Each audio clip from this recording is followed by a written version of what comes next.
안녕하세요. 이렇게 처음 사연을 보내다 보니 조금 떨리네요.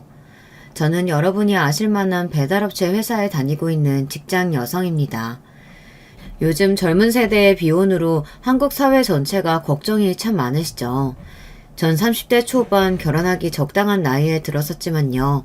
한번 큰일을 호되게 겪고 나서부터 결혼에 신중을 기하고 있습니다. 물론 비혼주의자는 아니라서 좋은 남자가 나타나면 결혼해서 알콩달콩 살고 싶지만요. 당연히 크면 결혼해야지라는 마음을 먹게 된 것은 아마도 집안 분위기의 영향 때문이에요. 저는 1남 2녀의 둘째 딸로 태어났습니다. 터울이 적은 탓인지 어려서부터 남동생과 언니랑 싸우기도 많이 싸웠지만 그래도 좋은 기억이 훨씬 많고 지금까지 서로 의지가 되는 든든한 형제입니다. 우리 부모님은 원래 강원도가 고향인 분들이시지만 국가직 공무원인 아버지로 인해 서울의 상경에 터전을 잡으신 거래요. 부모님과 우리 남매들 모두 더없이 사이좋고 화목한 집안입니다. 그런데 그것은 우리 아버지 어머니 집안도 마찬가지였어요. 특히 친가댁에서 우리 아버지는 5남 2녀의 다복한 집안 셋째 아들이세요. 우리 친가댁은 화목하기로는 둘째가 가면 서러울 정도였어요.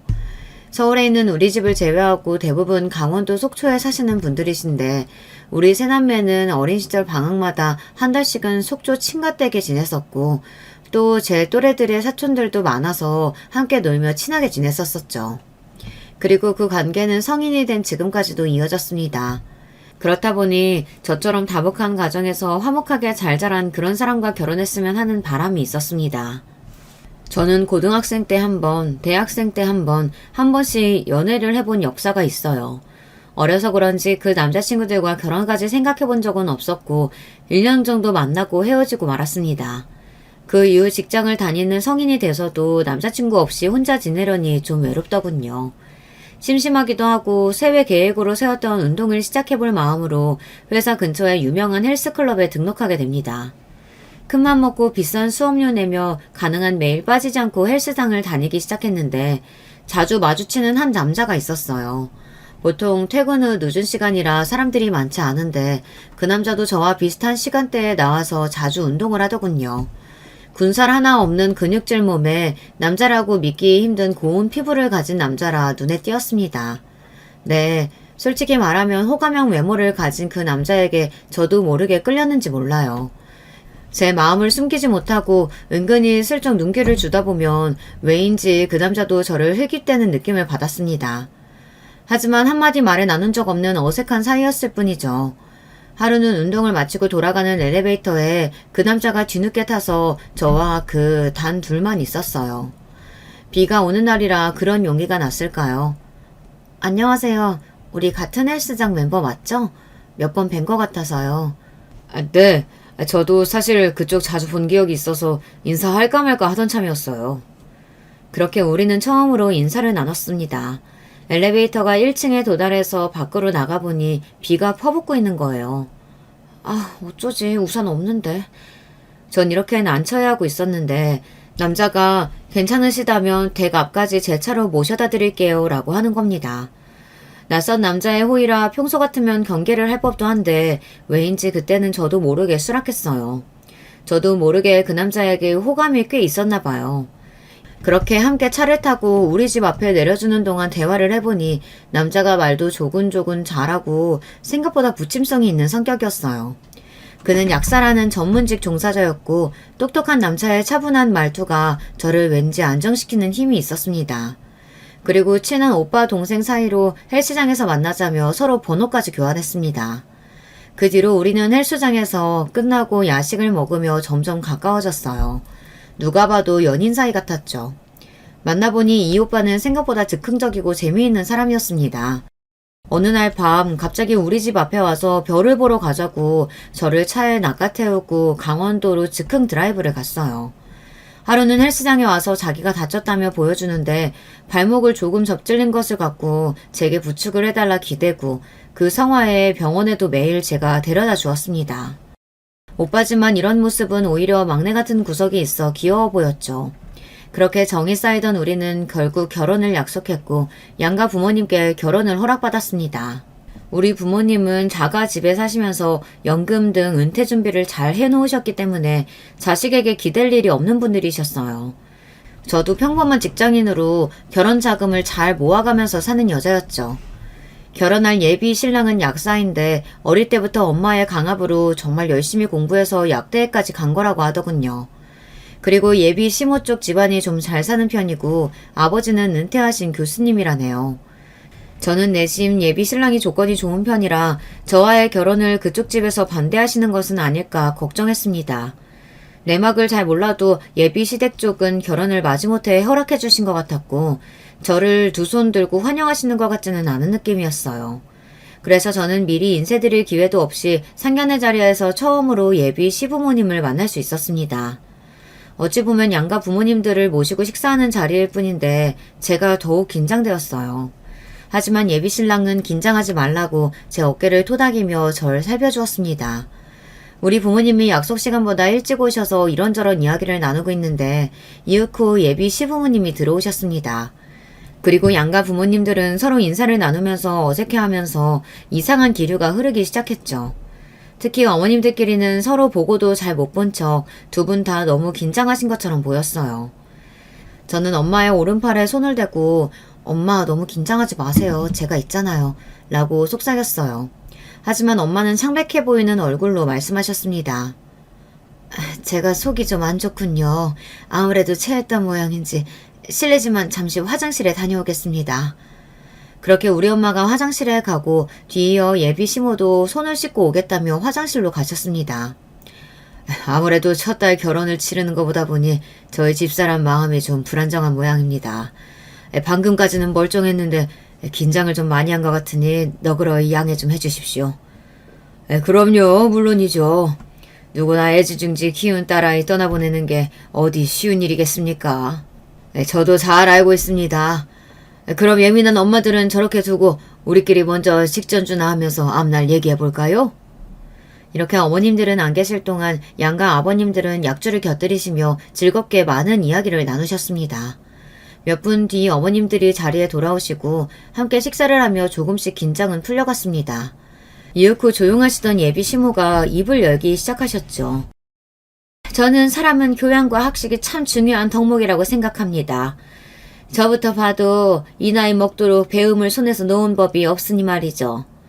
꽃꽂이 모임과 영어회화 그리고 동양화 간수까지 매일 참 바쁘게 살고 있어요. 사부인께서 남다른 귀티가 느껴진다 했더니 역시 그런 일을 하시는군요. 우리는 딸이 어릴 때부터 공무원 맞벌이 부부로 있다 보니 바빠가지고 통 그런 문화생활을 해보지 못했어요. 우리 안사람도 은퇴하고 나서 그런 일 하면 좋겠네요. 사부인께서 좋은 모임 좀 소개해주세요.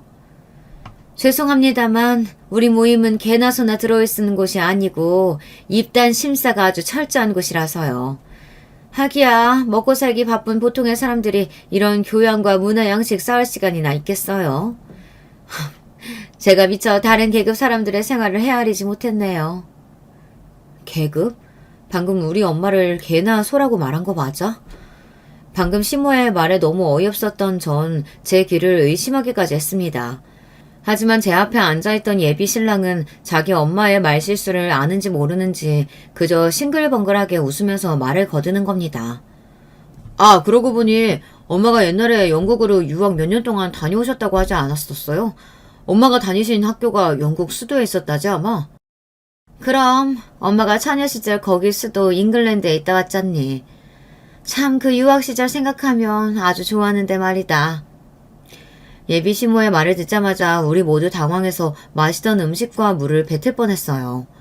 예비 시모는 무슨 영문인지도 모르고 의아한 눈빛으로 사람들의 눈치를 살피고 있었고요. 필시 그분은 말실수가 아니라 진짜 모르고 있었던 것 같았습니다. 잉글랜드라고요? 영국의 수도는 런던인데 어머님 유학생활 내내 런던을 잉글랜드로 잘못 알고 계셨던 건가 봐요. 저는 농담조로 이렇게 받아쳤는데 시모는 죽일 것 같은 표정으로 저를 쏘아보았습니다. 내심 설마 진짜 모르고 한 말씀이라서 제 말에 자존심이 상했던 건가 싶어서 움찔했죠. 시모는 저에게 삿대질까지 하면서 히스테리를 부리며 말했어요. 내가 그걸 모르겠니? 모르겠어? 알지 런던! 너 지금 시어머니 될 사람인 나를 무시하는 거야? 이렇게 예비 시모가 손을 부르르 떨기까지 해서 분위기는 찬물을 끼얹은 듯 순식간에 얼어붙었어요. 예비 시모는 우리 부모님께 양해를 구하시고 앞으로 아이들의 혼사를 잘 해보자는 말씀을 남기자마자 예비 시모와 함께 급히 자리에서 일어나셨어요. 그리고 우리 부모님도 불편한 심기로 뒤이어 집으로 가버리셨습니다. 이렇게 상견례 자리가 안 좋은 분위기로 끊어버린 저는 속상한 마음에 예비 신랑에게 불만을 터뜨렸습니다. 아니, 오늘 양가 부모님 뵙는 중요한 자리인데 이렇게 끝나버리다니. 오빠 어머님께서 우리 부모님과 나한테 너무 예의에 어긋나게 하신 거 아니야? 예비 신랑은 오늘 일을 난처해 하면서 예비 시모의 결례에 대해 사과했어요. 그러면서 자신의 어린 시절 이야기를 들려주었는데 그 이야기를 듣자니 예비 시모가 어떤 사람인지 조금은 알 수 있었습니다. 우리 엄마는 옛날부터 나한테 친구도 가려서 만나라고 늘 강조하셨어. 친구가 되고 싶은 애가 생기면 걔를 꼭 엄마한테 데리고 와서 보라고 하셨거든. 친구를 집에 데려가면 엄마는 맛있는 간식 가져다 주면서 데려온 친구한테 마치 면접 보듯 이것저것 캐물었어. 부모님이랑 할아버지는 뭐 하는 분인지, 집은 어디 사는지, 사는 집이 부모님 소유인지 등 그런 거 말이야. 솔직히 초등학생이 집안 재산에 대해 뭐 얼마나 알겠어. 난 속으로 그런 엄마가 좀 창피했거든. 그래서 엄마 피해서 내 마음에 드는 친구하고 밖에서 놀다가 걸리면 이내 엄마한테 귀싸대기 잡혀서 집에 와서는 잔소리를 들어야 했지. 너 아까 놀이터에서 놀던 애들 저쪽 임대 아파트에 사는 애들 아니니? 엄마가 거기 애들하고 놀지 말라고 했잖아. 우리는 보통 집안이 아니야. 저런 금낮은 애들하고는 다르다고. 너희 외할아버지는 학교 선생님의 대대로 부잣집이었어. 친가는 또 어떻니? 할아버지부터 네 아버지까지 모두 교육자 집안인데 그런 집안의 장손인 네가 수준 낮은 애들하고 어울려서야 되겠어? 그런 애들하고 놀아봐야 네 인생에 좋을 거 하나도 없어. 교육자이신 우리 아버지는 엄마가 그런 말씀 하시면 도리어 엄마를 혼내시거든. 그렇지만 학교 공부도 그렇고 내 주변 사람들을 따지는 부분에 있어서는 엄마가 더 엄격하셨던 것 같아. 그래서 너희 부모님을 얕잡아 보셔서 그런 게 아니라 그저 좀 깐깐히 생각하셔서 그러신 것뿐이야. 그러니까 집에 돌아가면 부모님께 오늘 일 오해하지 마시라고 잘 말씀드려줘. 이렇게 말하면서 예비 신랑이 저를 설득하는데 저는 좀 갸웃했어요. 그러니까 그의 말인즉슨 엄마가 오늘 잘못한 것 같긴 한데 우리 엄마는 원래 이런 사람이니 이해하고 그냥 넘어가라 뭐 이런 뜻인 것 같기도 하고. 어찌됐든 예비 신랑이 사과를 했으니 더 이상 뭐라 따져 묻는 제가 속 좁은 사람이 되는 것 같아 이쯤에서 넘어가기로 했습니다. 그런데 집에 오자마자 엄마는 제 등짝을 한 대 때리시고는 화를 내며 말씀하셨어요. 이거사, 하필 데려와도 저런 집안 아들과 결혼하겠다고 하는 거야. 나는 이 결혼 못 시킨다. 네? 엄마 갑자기 결혼을 반대하신다고요? 물론 그쪽 어머님 말씀이 지나치셨던 건 사실이지만 이렇게까지 할 문제는 아니잖아요. 그리고 마지막에는 시어머님 기분 상하시게 농담을 한 제 실수이기도 하고요. 아니야. 겨우 그 몇 마디 때문에 내가 이러는 게 아니라고. 아무튼 엄마는 너 그 집에 절대 시집 못 보내니까 네 남자친구한테 꼭 전해라. 엄마는 진심으로 제 결혼을 결사 반대하셨습니다. 도리어 그렇게 우리 집을 얕잡아 보던 예비 시부는 딱히 결혼을 반대하지도 않았는데 말이죠. 예비 신랑은 장모님을 설득하겠다며 2번 집까지 찾아왔지만 엄마는 그를 문전박대하고 말았어요.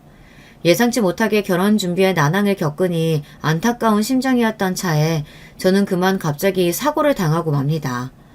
어느 퇴근길에 걸어가다가 지나가는 오토바이에 치여서 그만 그 자리에 쓰러지고 말았어요. 얼마 동안 의식을 잃었을까 곧 눈을 떴을 때는 부모님이 걱정스러운 얼굴로 저를 지켜보고 있었습니다. 내가 왜 여기에? 분명 퇴근길이었는데. 아가, 몸 괜찮니? 너 오토바이에 치여서 쓰러졌었어. 기억나? 이거사, 엄마 심장 떨어지는 줄 알았다. 엄마는 눈을 뜬 저를 보시고는 안도감에 통곡까지 하고 말았어요. 그리고 이런 말씀을 덧붙이셨죠. 내가 너 교통사고 당했다고 연락받고 병원 오면서 속으로 얼마나 기도를 드렸는지 몰라. 엄마 속이 좁아서 딸이 하고 싶다는 결혼 반대만 하다 우리 딸 처녀 귀신으로 보내버리면 어떡하나 싶어서. 죽은 사람 소원도 들어준다는데 너는 죽다 살아났으니 네 소원대로 형석이랑 결혼하고 싶다면 엄마는 말리지 않으마. 엄마, 그 마음 바꿔주셔서 감사해요. 그리고 저 별로 안 아파요. 진짜 괜찮다니까요. 다행히 심각한 부상 없이 일주일에 입원을 마치고 저는 병원을 나설 수 있었습니다. 그리고 예비 신랑은 하루도 거르지 않고 제 병문안을 와주어서 엄마도 남자친구에 대한 마음이 많이 누그러지신 것 같았어요. 예기치 못한 사고를 계기로 이제 저의 결혼 준비는 돛에 바람을 단 듯 잘 흘러갔습니다. 그러던 어느 날 예물 시계를 살펴보기 위해 점심시간에 인근 백화점에 들렀어요. 백화점을 배회하다가 문화센터 근처 휴식 공간에 앉아있는 예비 시모를 발견했죠. 반가운 마음에 다가가려는데 눈앞에서 어이없는 총각이 빚어지고 있었습니다. 어이 신여사, 많이 기다렸는가? 시모에게 다정하게 다가오는 한 영감님이 있었어요. 그리고 두 분은 손을 잡고 나서 다정하게 팔짱까지 끼며 나란히 앉는 겁니다. 아니요, 많이 기다리진 않았어요. 그치만 더 이상 저 기다리게 하면 미워할 거예요? 미안하네. 자, 내가 신여사 주려고 이렇게 커피도 사왔다고 좀 봐줘요. 그럼 용서해드릴게요. 우리 강습 끝나고 오늘 어디 가나요? 저기 백운호수 쪽으로 드라이브 나갈까? 호젓하니 조용한 백수집에서 둘이서만. 아유, 몰라요. 난 부끄러워서 어쩌면 좋아. 이건 명백히 불륜을 하는 남녀의 모습이었습니다. 나이 지긋하신 분들끼리 불륜이라니 정말 꼴사나워서 저는 더 이상 지켜볼 수가 없었어요. 이런 놀라운 일을 보고 나자 전 혼자서 고민이 많이 됐습니다. 시모의 불륜을 아들인 예비 신랑에게 말해야 하는 걸까? 그렇게 되면 분명 시댁의 평시풍파가 일 것이고 그 도화선이 저의 목격으로 벌어진 일이라면 차마 제가 감당할 수 없을 것만 같았습니다.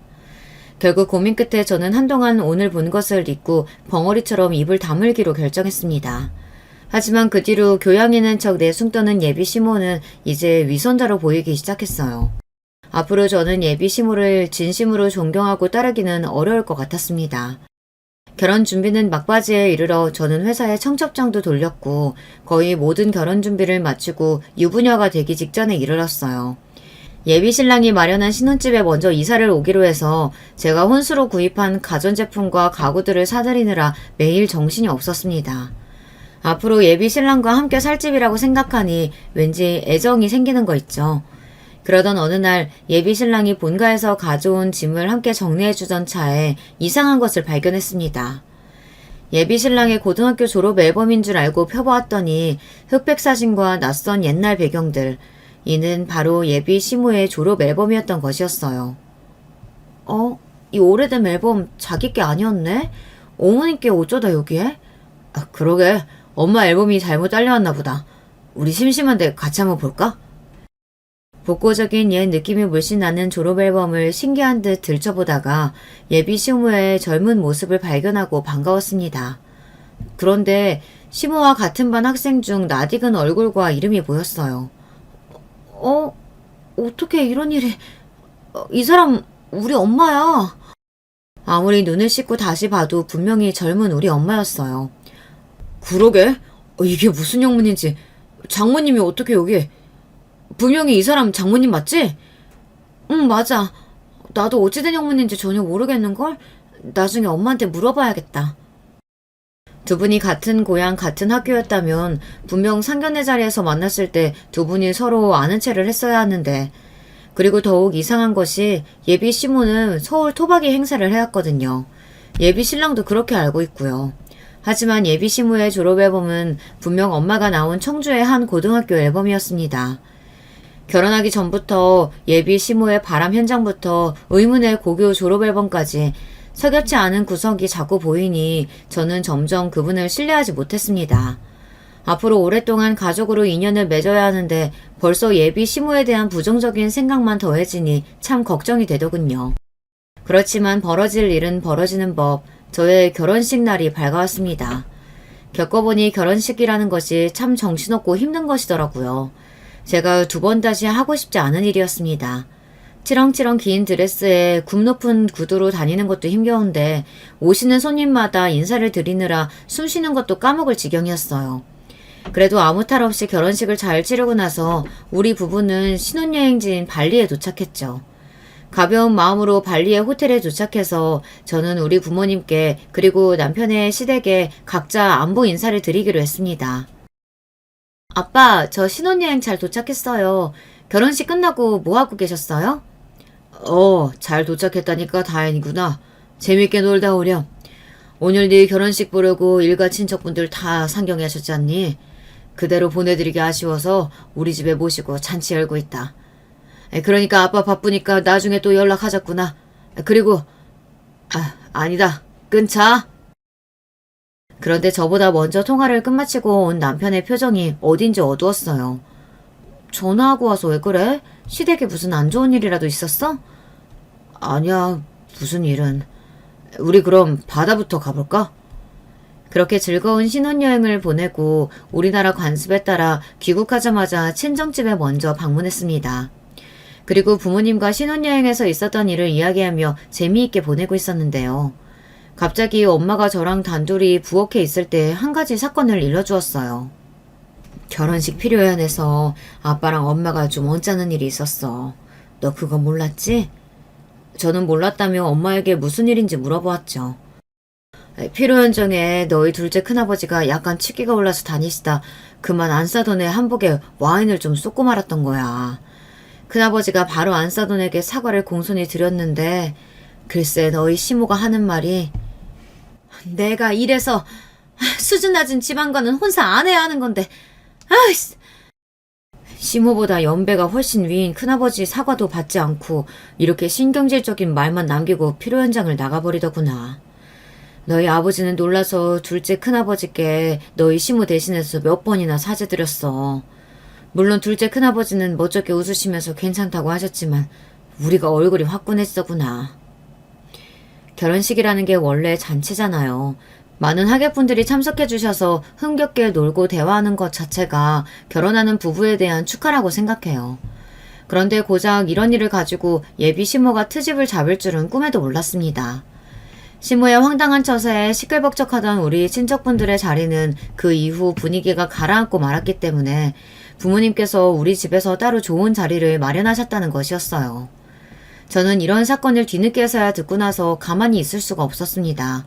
바로 둘째 큰아버지께 전화를 드려 예비 시모를 대신해 그 일을 사과드렸습니다. 다행히 둘째 큰아버지는 전혀 노여워하지 않으시고 도리어 너희 시어머니 될 사람이 좀 예민한 것 같은데 네가 시집살이나 당하지 않았으면 좋겠구나 하고 걱정해 주셨어요. 전화를 끊고 나니 생각할수록 정말 화가 났습니다. 시모는 어떻게 사돈댁 어르신에게 그렇게 무례하게 굴 수가 있는지요. 그런 처사가 시모를 자랑하던 예의 있던 집안에 걸맞는 것인 걸까요? 너무 화가 난 저는 친정집에서 지낸 다음날 시댁에 가야 했지만 갈 수 없다고 예비 신랑에게 선포했습니다. 어머님께서 우리 부모님께 적어도 그 일을 사과하셔야 한다고 생각해. 지금처럼 모르는 척 계신다면 나도 어머님 제대로 대접해드릴 수 없어. 예비 신랑은 저를 여러 번 설득했지만 이번 일만큼은 저도 물러설 수가 없었습니다. 어린 시절부터 내 아버지처럼 가깝게 지낸 친척분이신데 그분께 무례를 범한 시모를 용서하고 싶지 않았기 때문입니다. 그래서 다음날 저는 시댁에 가지 않고 우리 신혼집에서 지냈습니다. 그런데 점심시간쯤 제 핸드폰으로 시모의 전화가 걸려왔어요. 얘, 너 결혼하자마자 못 배운 집안 티내는 거니? 너희 집에서 하룻밤 보냈으면 며느리가 응당 아침 일찍 시댁으로 튀어와야지. 안 오겠다고 형사기한테 버텼다면서? 너희 친정엄마는 그런 법도도 안 가르치디? 저희 엄마는 당연히 잘 가르쳐 주셨는데요. 그보다 어머님, 우리 집에 사과부터 하시는 게 도리 아닌가요? 제가 나중에 들었는데 결혼식 날 저희 둘째 큰아버지께 실수하셨다고 들었는데 그냥 넘어가시려고요? 말이야 바른 말이지. 그 취한 영감이 내 옷에 실수를 먼저 했지 내가 무슨 실수를 했다는 거니? 옷에 와인 흘린 거요? 그거 세탁비 제가 드릴게요. 아예 한복 한 벌 아예 새로 맞춰드리죠. 그러면 저희 집 어르신께 사과에 전화 한 통 드리실 수 있나요? 너 참 발랑 까진 애였구나. 어디 시어머니께 그딴 소리를. 안 그래도 너희 집안에 가진 것도 없고 못 배운 시골 출신인 건 알았다만 하긴 너희 친척들을 보아하니 그 수준 알만 하더라. 무슨 시장통도 아니고 술 마시고 웃고 떠들고 어디서 거지 한 무리가 온 줄 알았다? 그런데 내가 왜 그런 자들한테 사과를 해야 하더니? 격 떨어지는 사람들 데리고 와서 필요한 음식 얻어먹인 너희 부모님이 사과를 해야지. 앞으로 자기 딸이 시집살이 하는 걸 보고 싶지 않다면 말이야. 지금 말씀 다 하셨어요? 거지요? 시장통? 우리 집안에 그렇게 욕보이셔놓고 저는 시어머니 대접해드릴 줄 아나 본데 어디 한번 보세요. 전 시댁에 발걸음조차 안 할 테니까요. 저와 시모요 사이에 큰 싸움이 난 것을 듣게 된 남편이 뒤늦게 와서 제 전화기를 뺏어들고 다른 방으로 가서 시모와 나머지 통화를 했습니다. 그동안 저는 시모의 막말에 화가 머리끝까지 나서 씩씩거리면서 찬물을 들이키고 있었죠. 아, 진짜 피곤하네. 상견례 때부터 지금까지 무슨 조용한 날이 하나 없냐? 우리 엄마도 엄마고 너도 너다. 누구 하나 지려고 듣는 사람이 없으니 말이야. 당신 지금 어머님하고 뭐라고 통화했어? 그분이 실수한 얘기는 들었어? 우리 친척분들 보고 거지래. 못 배운 시골 집안이라 시장통 같다는 그런 막말을 하는데 오히려 우리 부모님이 사과 안 하면 나 시집살이 시킨다더라? 그 말까지 당신 다 듣고도 나한테 이러는 거야? 그래, 다 들었어. 이제는 너도 엄마도 다 짜증나.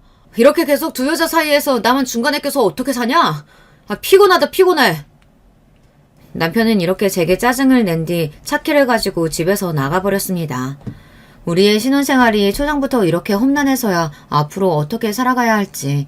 저는 답답함에 집에서 혼자 소주를 마시며 솟아나는 화와 걱정을 억누르며 하루를 보냈어요. 남편은 결국 그날 외박을 하고 집에 돌아오지 않았습니다. 아마 시댁에서 자고 바로 출근했던 모양이에요. 저는 신혼여행 후 복귀한 첫 출근날이라 미리 주문해놓은 결혼 답례품인 떡을 회사에 돌려야 했어요. 떡을 받으신 분들이 제 결혼을 축하해 주셨지만 제 속은 타들어갔습니다. 그렇게 퇴근하고 신혼집에 돌아와 보니 저는 생각지도 못한 것들을 보고 말았어요. 커다란 상자 몇 개에 제 짐이 쓰레기처럼 대충 담겨 현관 앞에 내놓여져 있는 거 아닙니까? 너무 당황한 나머지 생각을 정리해보려고 하는데 갑자기 현관문이 열리면서 시모가 우리 신혼집 안에서 나오는 겁니다. 문 앞에 있는 네 짐들 봤지? 그거 들고 이 집에서 사라져라. 내 아들과 상의한 결과 너랑 파혼한다니까. 그게 무슨 말도 안 되는... 만인 앞에서 결혼식 치르고 오늘 회사에 결혼 답례품까지 돌린 마당에 결혼을 없던 일로 돌리란 말씀이세요? 어차피 너희들 혼인신고도 하지 않았으니 참으로 다행이지 뭐니. 우리나라에서 남자야 살짝 여자랑 동거 며칠 한셈 치면 흠도 되지 않아. 낙동강 오리알 신세된 건 너지 너. 결혼식에 온 너희 하객들 덕에 너희 집안 수준이 아주 들통나버렸지 뭐니. 남편한테 파혼당한 하자 있는 너를 어느 집에서 신부감으로 데려가겠니. 에휴. 결혼해서 우리 친척부가 있었던 불미스러운 일 하나로 며느리를 내쫓는다는 게 어처구니가 없네요. 저는 이렇게까지 하는 이유가 이해가 안 돼요. 이거 진심이세요, 어머님?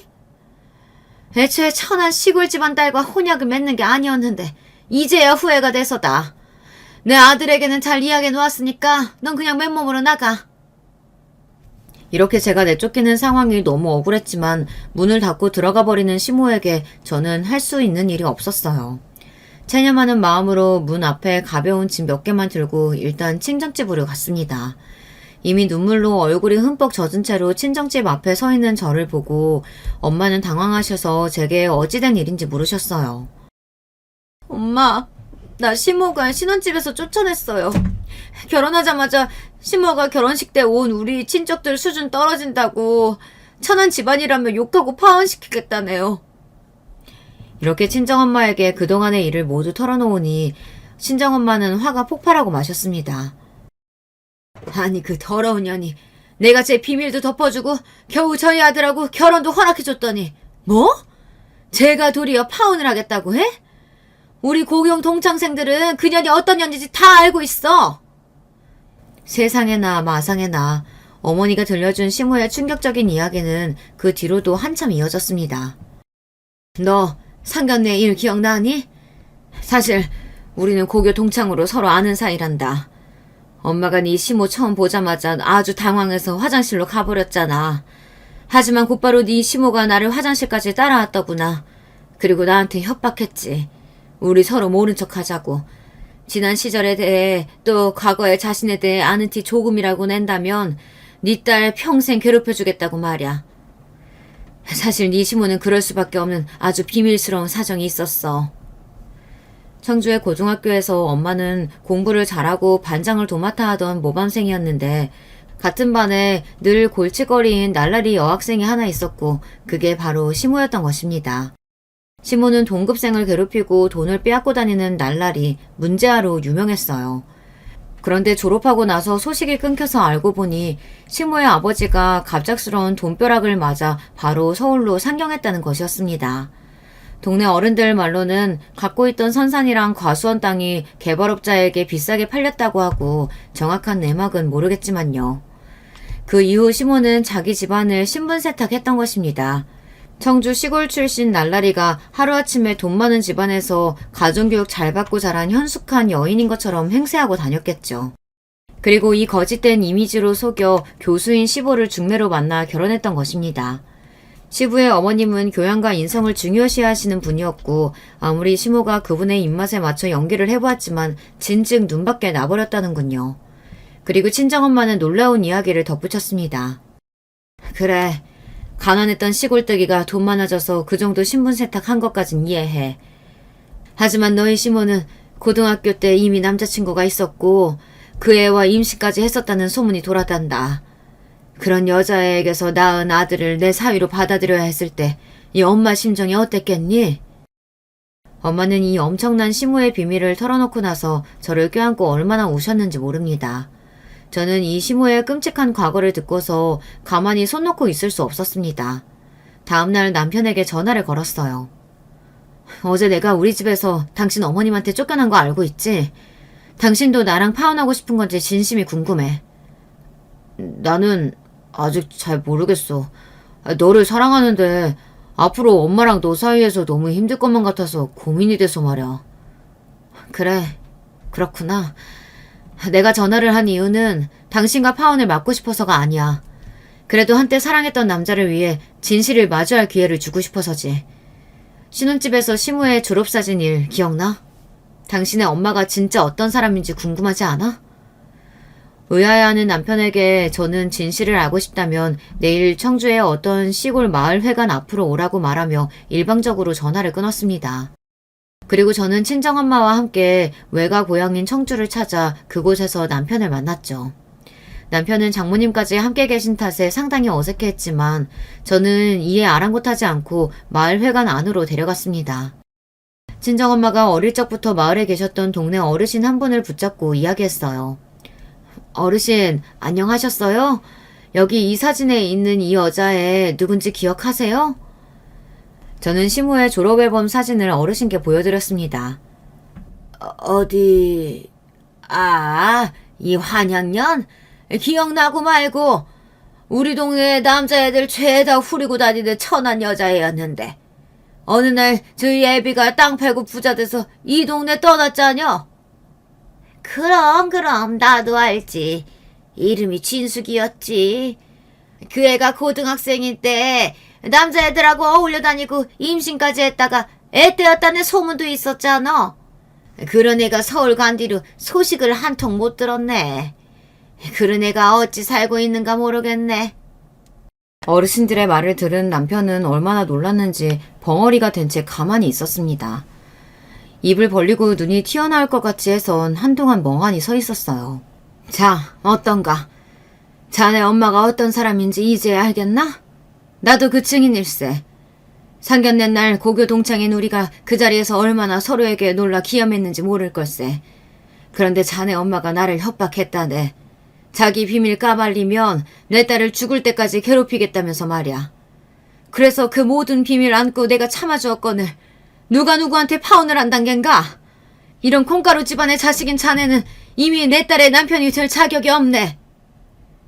경악하는 남편을 그곳에 세워둔 채 저와 친정엄마만 서울로 올라왔습니다. 그리고 저는 궁금해졌습니다. 시모의 실체를 알게 된 남편은 과연 어떻게 나올까요?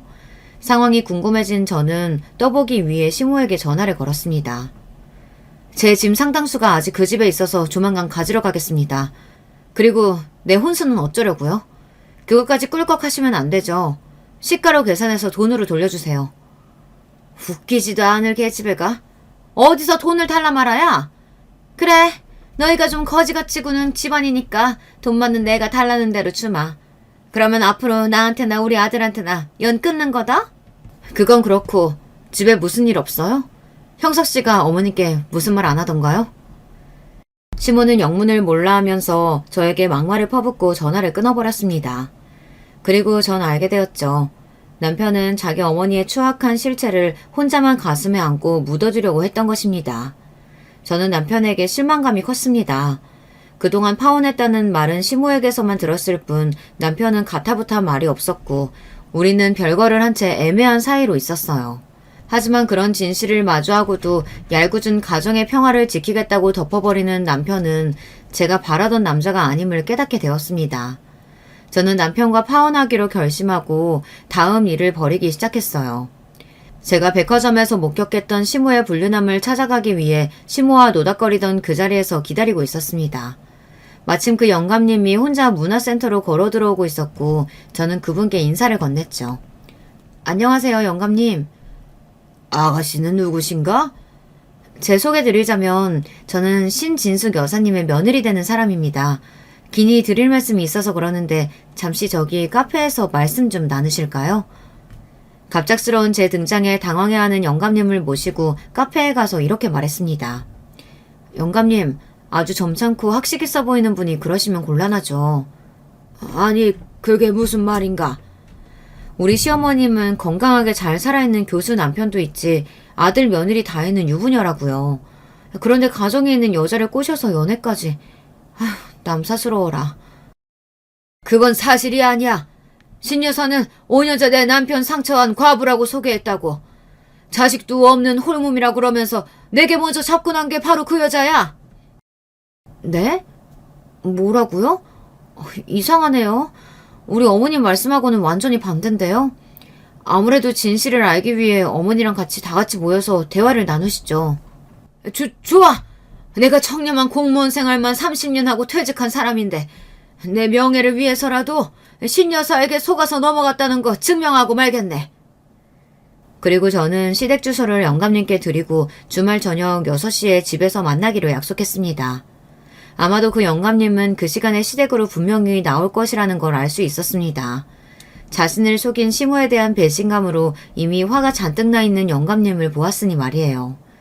드디어 약속한 주말 저녁 저는 이 총국을 구경하기 위해 시댁 현관 앞 골목에 차를 주차해놓고 기다리고 있었습니다.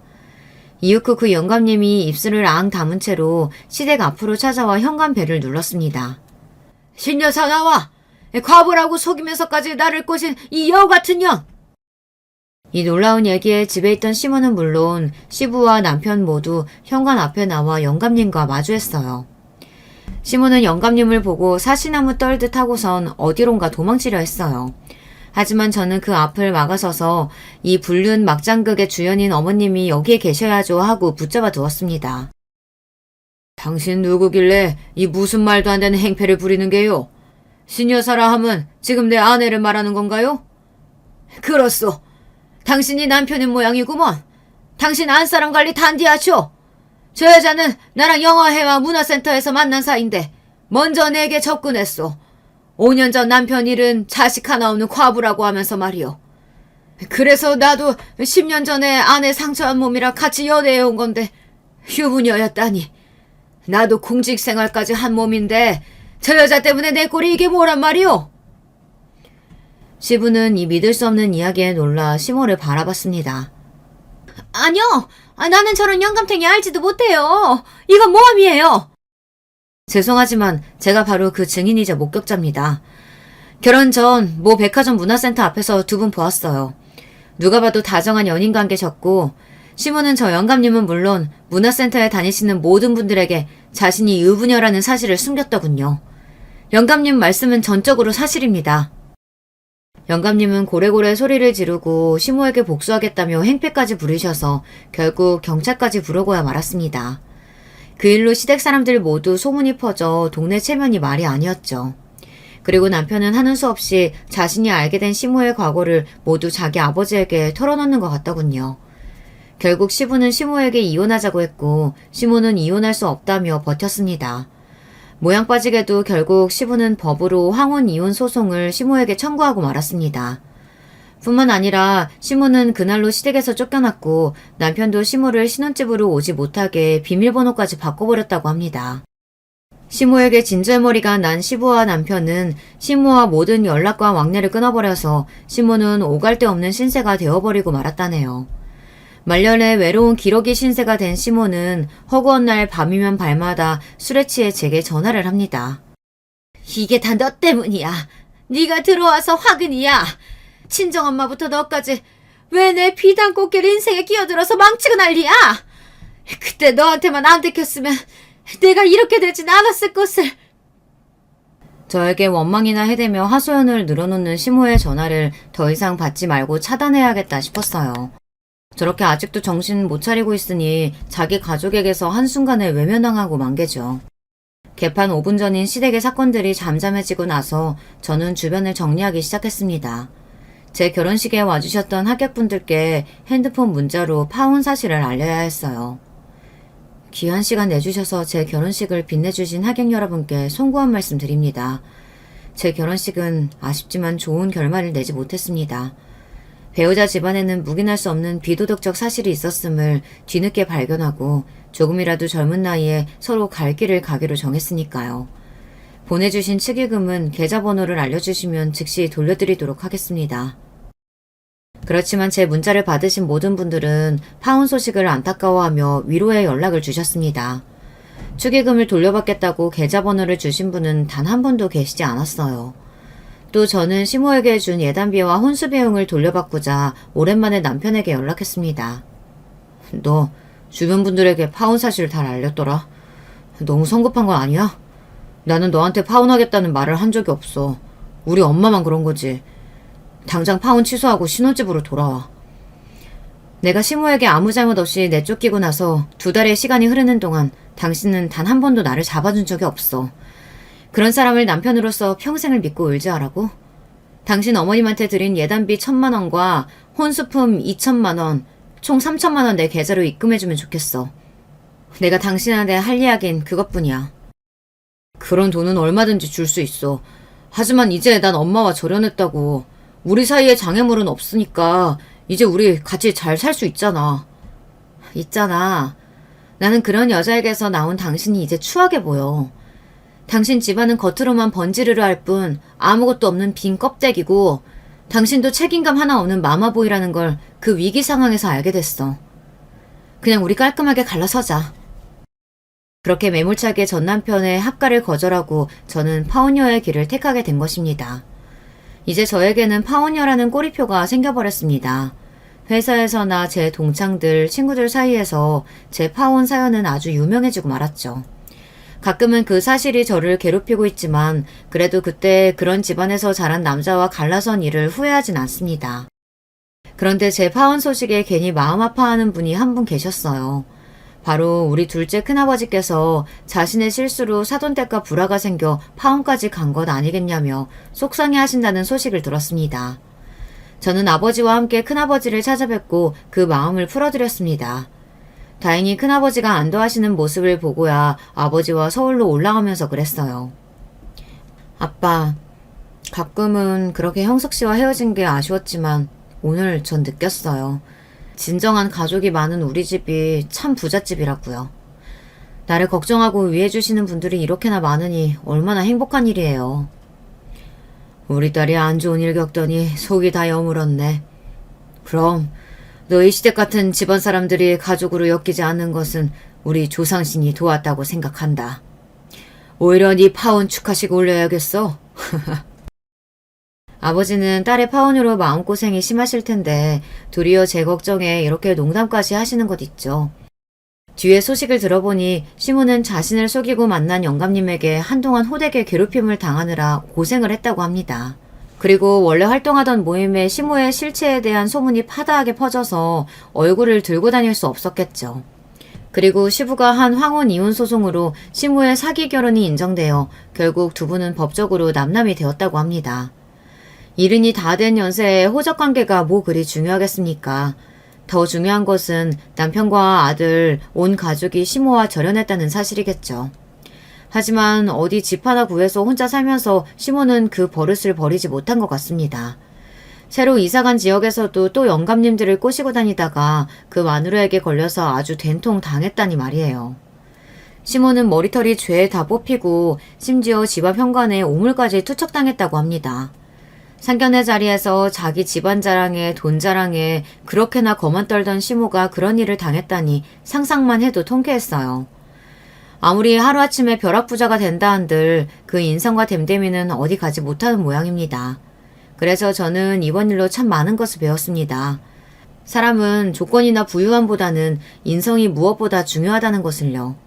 그리고 그 사람을 제대로 보려면 그 집안 사람들을 살펴봐야 한다는 것이죠. 우리 구독자님들은 인생 선배로서 제 깨달음에 공감하시죠? 살다가 혹여 다시 결혼을 하게 된다면 이번엔 시댁 집안 식구 한 분 한 분 신중하게 살피고 이상한 분이 계시면 바로 혼사를 업고 차라리 혼자 살랍니다. 비혼은 안 된다고 하셨던 우리 부모님도 저와 같은 생각으로 파혼 이후에 결혼 강요가 일절 없어지셨고요. 제 사연을 함께 들어주신 여러분은 중요한 혼사에서 저와 같은 일을 당하지 마시고 꽃길만 걸으시길 바라겠습니다. 그리고 주변에 행복한 결혼식과 출산 소식이 늘어나서 우리나라가 인구 절벽 현상을 겪지 말고 좀 잘 되었으면 하는 바람이에요. 저도 열심히 좋은 사람 찾아서 결혼한다는 소식 생기면 또 이곳에 인사드리겠습니다. 그럼 여기까지 제 사연 봐주신 여러분 감사드립니다. 안녕히 계세요.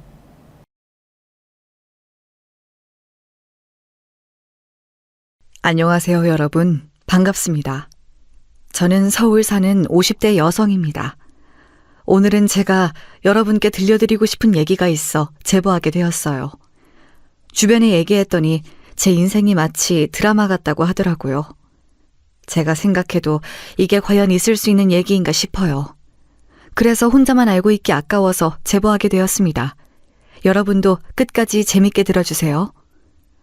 저는 상당히 유복한 가정에서 태어났습니다. 어려서부터 돈 걱정은 해본 적이 전혀 없어요. 지금도 살면서 죽을 때까지 돈 걱정은 할 일이 없을 것 같습니다. 부모님은 저를 낳고 돌쟁이가 되기 전에 돌아가셨어요. 교통사고였다고 하던데 저도 같이 차에 타 있었다고 합니다. 그런데 기적이 일어나서 저는 겨우 살아났고 부모님은 그 자리에서 돌아가셨대요. 공교롭게도 부모님은 두 분 다 유복한 집안의 자식이었고 저는 양가 조부모 밑에서 지내게 되었습니다. 친가 조부모는 미국에 계셔서 저는 외가에서 자랐어요. 외가 조부모님들은 저를 아주 예뻐하셨습니다. 우리 예쁜 미정이, 너를 보면 네 엄마가 그렇게 생각이 나. 너무 똑같이 생겨서 가끔 나는 우리 딸을 보는 것 같아. 내 새끼 보고 싶다. 특히 외할머니는 제가 엄마를 너무 많이 닮아서 더욱 예뻐하셨어요. 워낙 여유 있는 집안이라 돈으로 걱정할 일은 전혀 없었죠. 사랑도 많이 받았고 교우 관계도 아주 좋았습니다. 간혹 부모가 없다고 동정하는 사람들이 있긴 했어요. 그래도 전혀 저한텐 타격이 없었습니다. 왜냐하면 이미 저는 가진 게 많았거든요. 학창시절에는 방학이 되면 미국에 가서 살았어요. 친가 가족들이 다 거기에 있어서 저를 반겼거든요. 덕분에 저는 영어도 아직도 외국인을 만나면 막힘없이 할 수 있습니다. 외할아버지가 교수님이셔서 교육도 잘 받고 자랐어요. 전혀 강요하거나 억지로 공부를 시키시는 분들은 아니었는데 제가 공부에 흥미를 보였습니다. 우리 미정이는 꼭 네 엄마를 닮아서 똑똑하구나. 할아버지가 우리 미정이를 보면 얼마나 뿌듯한지 몰라. 우리 손녀가 이화여대에 합격했다니 너무 기뻐. 그동안 고생 많았어. 에이, 할아버지랑 할머니가 워낙 많이 챙겨주셔서 그렇죠. 저 과외도 전과목 다 붙여주시고 매일 아침마다 도시락 싸고 힘드셨을 텐데 저야말로 너무 감사해요. 우리 미정이는 누구 닮아서 이렇게 마음씨도 고울까? 이번 주말에 엄마랑 아빠 보러 갔다 오자. 아마 하늘에서 너희 부모님도 뿌듯해 하실 거야. 아유, 눈물이 안 멈추네. 외할머니는 사랑이 매우 넘치는 분이셨어요. 아빠는 그래도 고모가 있었는데 엄마는 외동딸이었거든요. 그런 애지중지 키운 외동딸이 아기를 낳고 바로 죽었으니 얼마나 상심이 크셨겠어요. 그래서 저는 외할머니와 많은 시간을 보내려고 노력했죠. 그런데 하늘도 무심하시죠. 제가 대학에 입학하고 신입생 때 외할머니가 돌아가셨어요. 위암이었는데 손을 쓸 수도 없었습니다. 이미 발견했을 때는 말기였거든요. 그렇게 외할머니를 보내고 저는 슬픔 속에 빠져 살았습니다. 외할머니는 저에게 엄마의 존재였거든요. 할머니, 나 할머니 없으면 어떻게 살아? 나 어떻게 살 자신이 없어. 미정아, 힘들어도 꾹 참고 버티자. 할아버지가 옆에서 많이 도와줄게. 우리 끝까지 버티자. 알겠지? 할아버진 나 떠나지 마.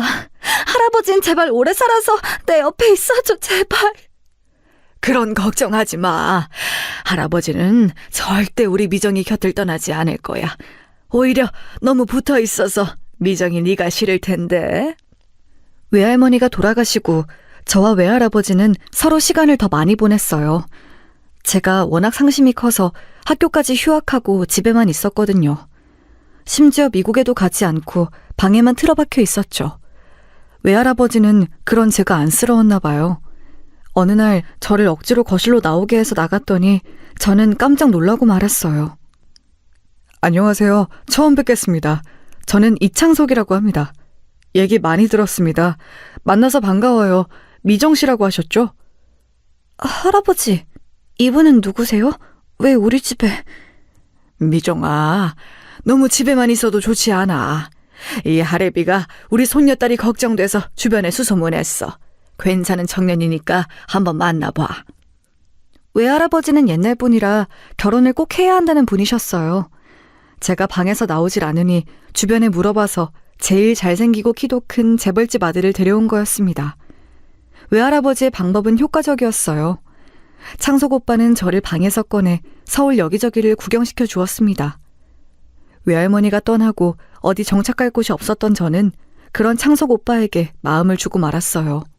저도 유복한 집안에서 부족함 없이 자랐지만 그건 창석 오빠도 마찬가지였습니다.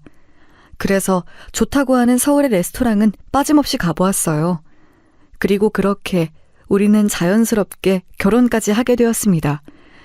그때 제 나이가 22살이었으니 매우 어린 나이였어요. 지금 생각하면 너무 어려서 뭘 믿고 결혼했는지 모르겠습니다. 게다가 그때 저는 아직 대학을 졸업하지도 않았거든요. 워낙 집안끼리 알던 사이라 집안 반대가 없었던 것도 크게 작용했어요. 이제 우리 손녀가 가족이 더 생겼으니 할애비가 마음 놓고 하늘로 갈 수 있겠어. 무슨 끔찍한 소리를 해. 할아버지 자꾸 죽는다는 소리 하지 마. 나는 죽음이 싫단 말이야. 왜 자꾸 그런 소리를 해? 실제로 저는 외할머니가 돌아가시고 매우 힘들어해서 외할아버지가 제 곁에 없다고 상상하는 것도 힘들었어요. 그런데 하늘도 무심하시죠. 제가 결혼하고 얼마 지나지 않아 외할아버지도 병에 걸리셨어요. 외할머니처럼 바로 돌아가신 것은 아니었는데 점점 거동이 힘들어서 병상에 누워 계시던 기간이 길었습니다. 미정아, 그래도 우리 미정이 평생 돈 걱정 없이 살 수 있게 이 할아버지가 다 해놨어. 다만 아무리 남편이 좋은 사람이어도 이건 너 혼자만 알고 있어야 돼. 나는 돈 필요 없어. 돈이 뭐가 중요해. 나는 할아버지만 있으면 된단 말이야. 그런 소리 하지 마. 할아버지, 죽지 마. 미정아, 꼭 김 변호사님 말만 믿어야 돼. 절대 돈의 정체를 그 누구에게도 알리면 안 돼. 외할아버지는 그렇게 저에게 계속해서 말씀하셨어요. 실제로 할아버지가 저에게 남긴 재산은 어마어마했습니다. 지금도 제가 죽을 때까지 써도 다 못 쓸 돈이라고 설명하면 될까요? 그러고 나서 할아버지는 얼마 못 가 돌아가셨어요. 외할머니가 돌아가신 지 얼마 되지 않아 결혼했는데 외할아버지가 바로 돌아가신 거였습니다. 아직 대학생이던 저는 그 사실을 받아들이기가 매우 힘들었어요. 저를 무한 애정으로 키워주신 조부모님이 돌아가시니 너무 슬퍼 현실을 살기가 힘들었습니다. 그런 제가 걱정된다고 미국에서 친가 조부모님이 입국하실 정도였죠.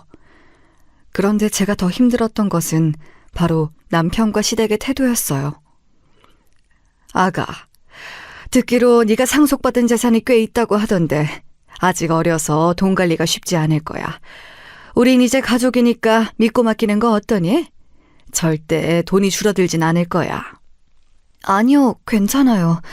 돈 관리는 친가에서도 도와주고 계시고 변호사님이 따로 계시니까 괜찮습니다. 아니, 아무리 그래도 그렇게 딱 잘라서 얘기하면 우리가 뭐가 되니? 그럴 거면 결혼은 왜 한 거야? 네? 결혼은 사랑해서 한 건데요. 참나, 사랑? 얘가 지금 뭘 하는 거야? 아휴, 너무 어리다 했어. 내가 그래서 결혼시키지 말자고 했잖아. 그 노인네 곧 죽을 것 같다고 섣부르게 결혼시킨 게 잘못이지. 지금 뭐라고 하셨어요? 아니, 여보, 무슨 말이라도 해봐. 미정아, 네 돈 그거 돈 관리 너 혼자 하기 힘들어. 그러니까 그냥 우리한테 맡겨. 우리가 뭐 그 돈 달라는 거 아니잖아. 관리를 대신 해준다는데 왜 그래? 남편과 시댁은 외할아버지의 유산을 대놓고 탐내기 시작했어요.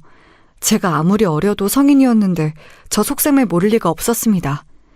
그리고 다 알지는 못했어도 적어도 배신당한 사기 결혼이라는 것은 알아챘죠.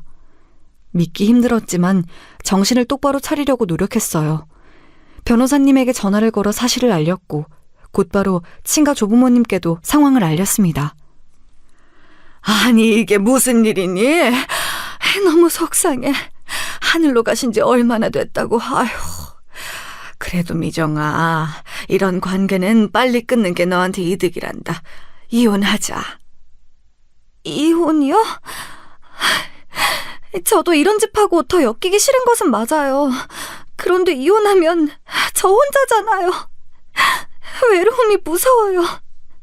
안 그래도 외할머니 돌아가시고 힘들었는데 지금 외할아버지도 없고 믿었던 남편은 배신하고 저 살기 싫어요. 너무 힘들어요. 듣고 보니 우리 미정이가 많이 힘들었겠구나. 성인이 되고 너무 많은 일이 일어나서 감당하기 힘들지? 너무 가슴이 아파. 그러면 우리 따라서 미국으로 갈래? 그래, 그게 좋겠다. 당분간 미국에 가서 우리랑 같이 있자. 혼자 한국에 있으면 너 더 외로워. 미국에 가면 고모도 있고 사촌도 있으니까 괜찮아. 학교는 휴학해. 이혼은 우리가 알아서 처리할 테니 너는 도장만 찍어. 제가 너무 힘들어하니까 친가에서는 저를 미국으로 데려가셨어요. 지금 생각해도 얼마나 감사한지 모릅니다. 친가 가족들을 따라 미국에 가서 한동안 많은 보살핌을 받았어요. 특히 고모가 있다고 했잖아요. 고모 자식들, 그러니까 사촌 언니와 오빠가 절 많이 챙겨주었습니다. 저를 데리고 학교에도 놀러가고 근처 쇼핑몰도 가고 드라이브도 같이 했어요. 특히 미국은 파티가 발달되어 있었습니다. 그래서 언니와 오빠 친구들이 만약 집에서 파티하면 저를 꼭 데려갔어요. 그리고 거기서 저는 케빈이라는 미국인을 만나게 되었습니다. 다행히 어릴 때부터 방학마다 미국에 가서 저는 영어 회화가 문제가 되지 않았어요. 이혼했더니 정말 반가워요. 저도 얼마 전에 이혼했어요. 이혼의 아픔이 아직 남아있어요. 혹시 아이는 있나요? 아니요, 아이는 없어요. 결혼하고 진짜 1년도 안 되어서 이혼했거든요. 케빈은 아이가 있나요? 있어요. 딸 한 명인데 지금 겨우 태어난 지 8개월 됐어요. 너무 어리죠? 아기 엄마가 자기는 자기 인생을 살겠다고 다른 남자와 바람나서 아이를 저에게 버리고 갔어요. 아, 그랬구나. 케빈 혼자 힘들겠어요. 아이를 혼자 키우는 것은 상당히 힘들다고 들었는데 괜찮아요? 아니요, 괜찮지 않아요. 오늘도 아이 때문에 못 나오는 파티였는데 마침 엄마가 봐주신다고 해서 아기 낳고 처음으로 파티에 왔어요. 케빈이라는 남자는 저보다 1살 많은 남자였어요. 사촌 언니를 따라간 학교 친구들 파티였는데 저와 이혼이라는 공통의 관심사가 있었습니다. 대화를 나눠보니 훨씬 더 잘 통하더라고요. 아무래도 같은 슬픔이 있어서 얘기하다 보니 시간 가는 줄을 모르겠더라고요. 둘이 파티장에서 한참을 얘기하고 집에 왔는데 케빈과 다시 대화하고 싶은 마음이 들었습니다. 그런 저를 언니가 눈치채고 케빈의 전화번호를 넘겨주었어요. 그리고 제가 먼저 케빈에게 다가가서 만나게 되었습니다. 미정, 여긴 우리 딸 제시카예요. 와, 케빈이랑 너무 똑같이 생겼어요. 진짜 예쁘다. 케빈의 딸 제시카는 인형처럼 생긴 아이였어요. 케빈을 떠난 전 부인도 백인이라 백인 아기였는데 어찌나 예쁜지 보고 있는 것만으로도 제가 괜히 뿌듯한 마음이 들었습니다. 그 이후로 저는 제시카가 너무 예쁘고 사랑스러웠고 또 케빈이 좋아서 자주 케빈의 집에 방문했어요. 그리고 케빈과 저는 자연스럽게 연인 관계로 발전했습니다. 그런데 문제가 있었어요. 저는 원래 계획 자체가 잠시만 미국에 머물 예정이었거든요. 미정이 네가 괜찮으면 그냥 미국에서 대학을 다니는 게 어떠니? 한국 학교는 그만두고. 그래, 아예 미국에 정착하는 것도 나쁘지 않아. 우리도 다 미국에 있으니까 한국 가면 어차피 또 혼자잖아. 그럼 더 외롭지 않을까? 그렇긴 해요. 한국 가면 또 혼자니까 케빈과 더 많이 얘기를 해야겠어요.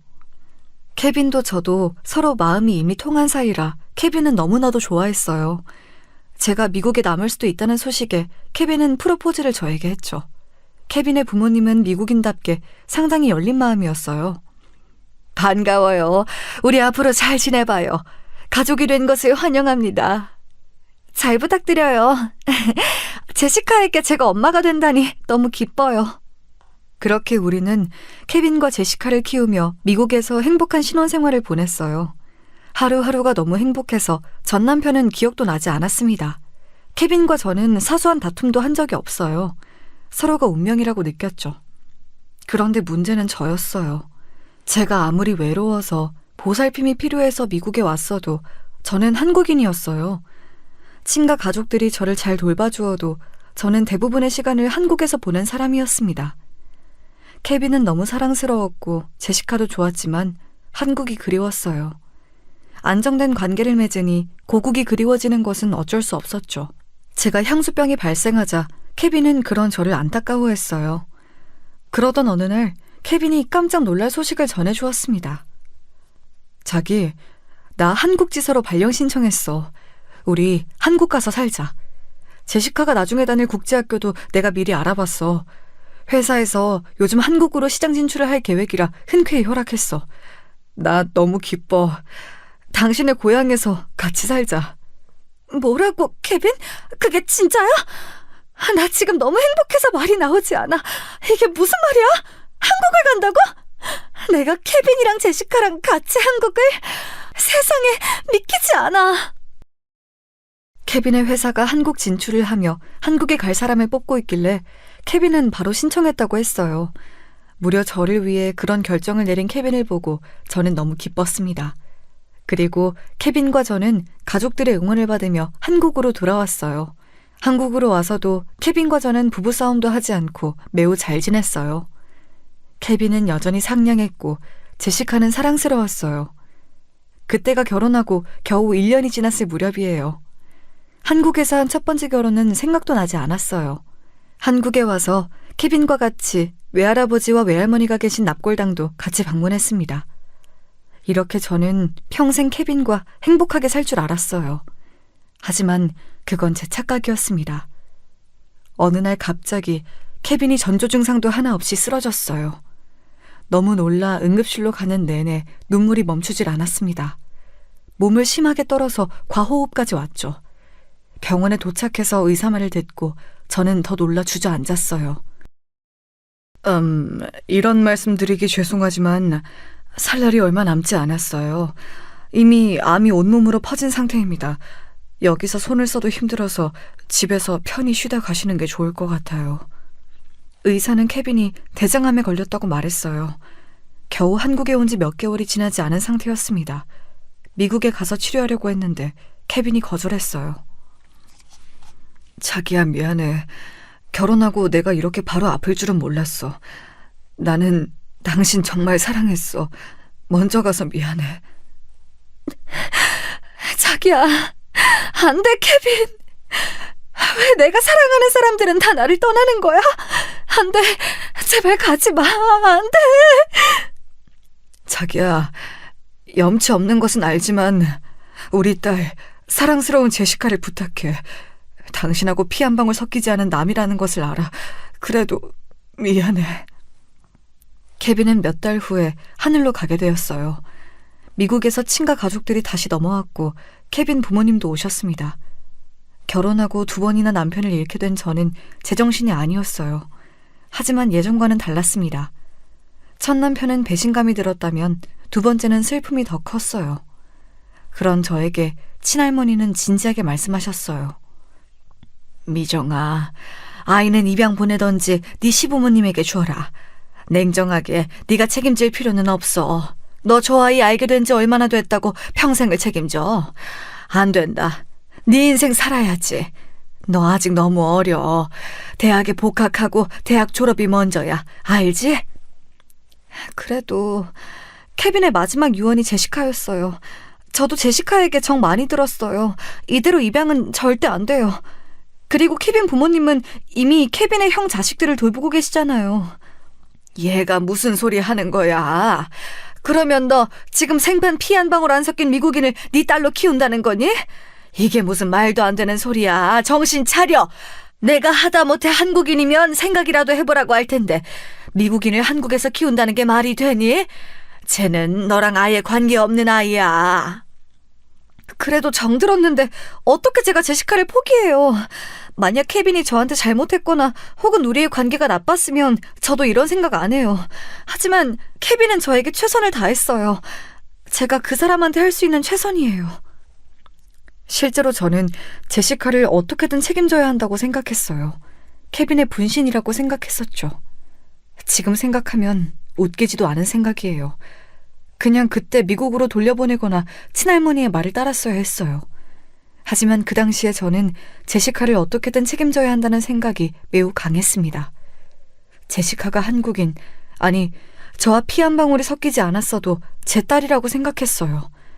저는 그래서 친가 가족들의 심한 반대에도 절대 뜻을 굽히지 않았습니다. 학생은 옆에 아기가 있네. 혹시 아는 사이인가? 우리나라 사람으로 보이진 않는데. 제 딸이에요. 이름은 제시카.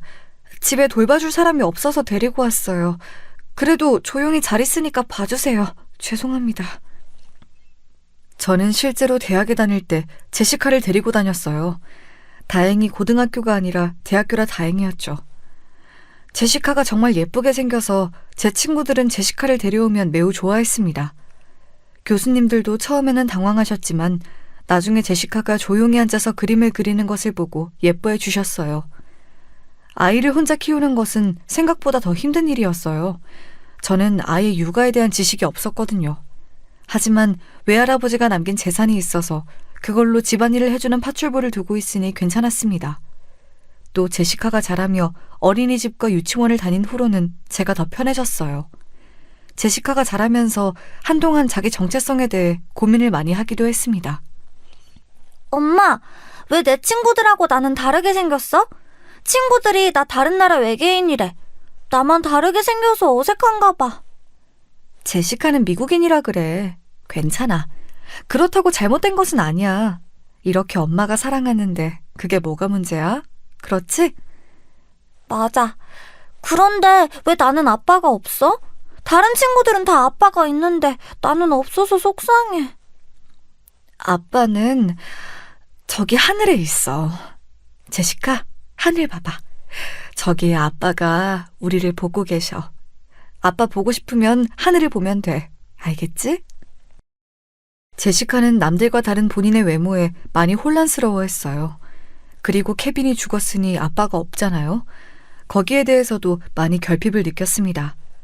저는 그렇다고 재혼하고 싶은 생각은 들지 않았습니다. 연달아 결혼 생활이 실패하기도 했고 주위 사람이 떠나는 게 너무 두려웠어요. 제시카를 혼자 키우며 저도 상당히 외로웠지만 그렇다고 딸에게 의지할 순 없었어요.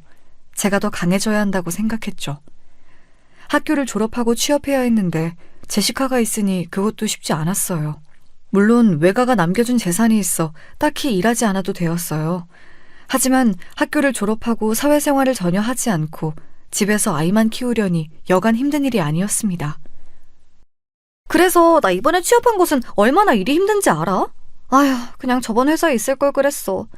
스트레스 받아서 죽을 것 같아. 나도! 이렇게 사회생활이 힘들 줄 몰랐어.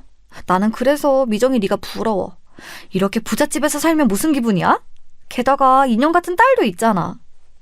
에이, 너희가 몰라서 그래. 아이 키우는 것도 진짜 힘들어. 제시카가 크면서 확실히 자아가 생기니까 그것도 다루기 힘들고.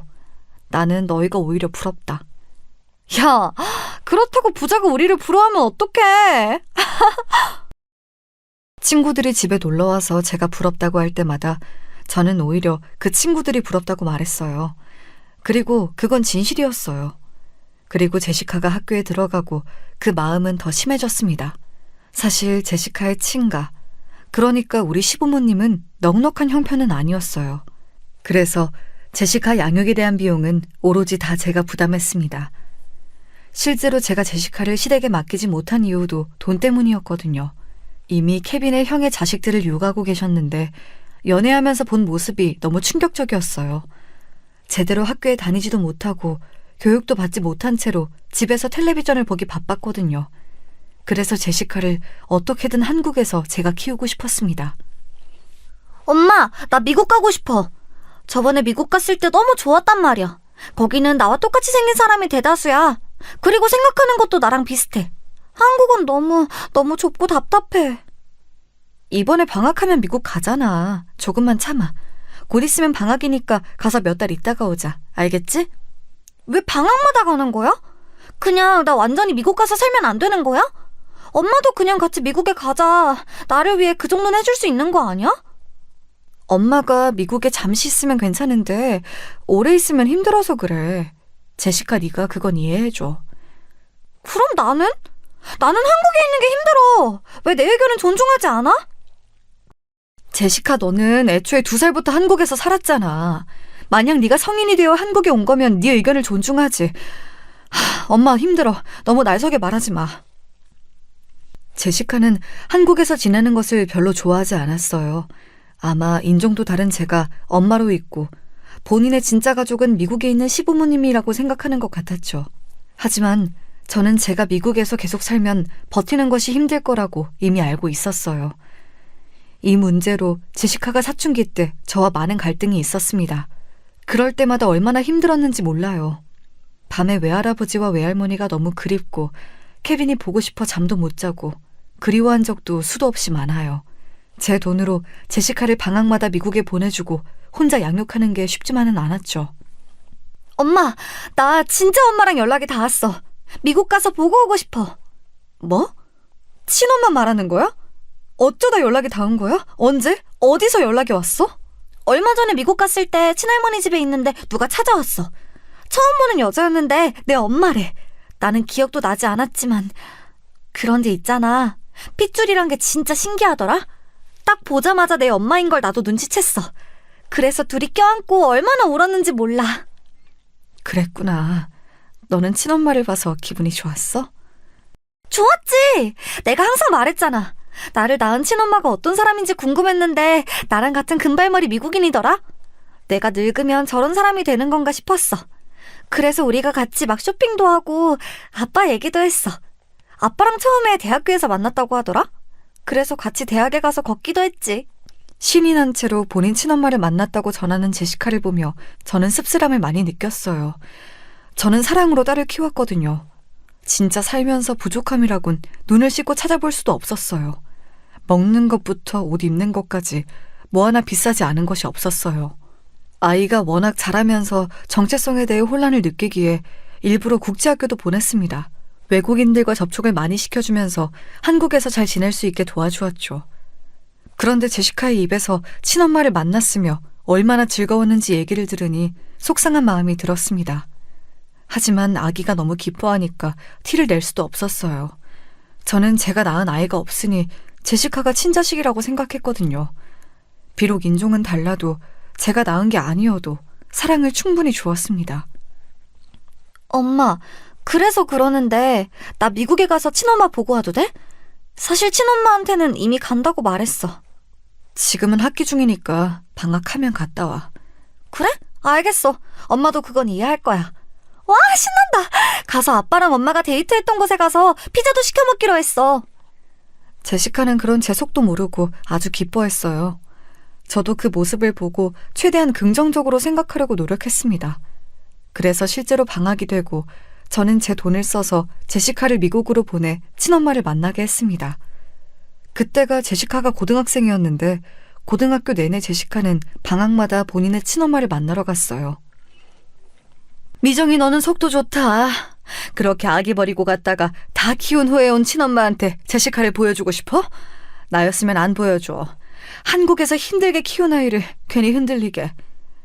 저도 마냥 좋은 건 아니에요. 그래도 아이가 원하니까 어쩔 수 없죠. 제시카는 어릴 때부터 저와 인종이 다르다는 것을 어색해했으니까요. 그리고 자기도 얼마나 본인을 낳아준 엄마가 그립겠어요. 제시카는 진짜 나중에 커서 효도해야 돼. 누가 사별한 전 남편의 생판 모르는 다른 인종 아이를 키우니? 효도는 안 해도 좋으니까 건강하게만 살았으면 해요.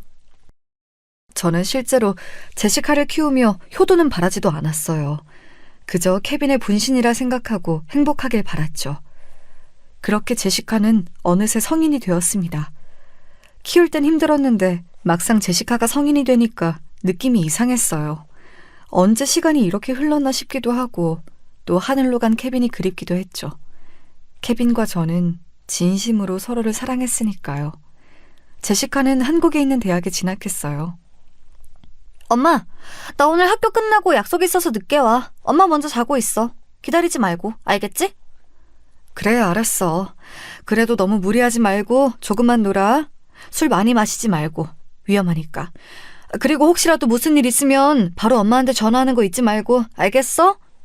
엄마, 나 20살이야. 걱정하지 말고 그냥 엄마도 놀고 싶은 거 다 놀아. 그럼 안녕? 제시카의 말을 듣고 한동안 멍했어요. 기분이 나쁜 것은 아니었는데 이상했습니다. 저도 놀고 싶은 것을 다 하라는 제시카의 말이 고마우면서도 저도 제 인생에 대해 생각했어요. 첫 번째 이혼과 두 번째 남편과의 사별, 그리고 혼자 아이를 키우며 그 어떤 남자와도 연락하지 않았거든요. 물론 저에게 다가오는 남자는 많았어요. 하지만 제시카를 키워야 한다는 생각에 번번이 거절하곤 했죠. 하지만 이제 성인이 되었으니 저도 제 인생을 살고 싶어졌어요. 제시카를 키울 만큼 키웠다는 생각이 들었죠. 그러던 어느 날 대학 동기에게 연락이 왔어요. 이정아, 나 아는 동생이 있는데 너 한번 만나볼래? 얘가 사업하느라 그동안 너무 바빠서 결혼을 못했거든. 우리보다 10살 어린 사람이라 너도 손해볼 건 없어. 뭐? 10살? 너무 어린 거 아닐까? 그리고 나 이혼하고 사별했잖아. 그거 상대도 알아? 나 더는 살면서 상처받기가 싫어. 얘는? 당연히 내가 이미 말했지. 자기는 아무 상관없다고 하더라. 그리고 네가 외모가 워낙 뛰어나잖아. 동안이라 누가 널 그 나이로 보니? 걱정하지 말고 한번 만나봐. 동기는 아는 동생이 있다며 저한테 소개해줬어요. 무려 저보다 10살이나 어린 남자를 만나는 것이 부담스럽긴 했습니다. 그래서 가벼운 마음으로 나갔는데 생각보다 그 사람을 훨씬 괜찮은 사람으로 보였어요. 제 이름은 김지훈입니다. 작게 사업하고 있어요.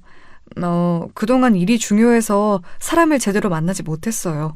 이제는 좋은 인연을 맺고 싶습니다. 아, 반가워요.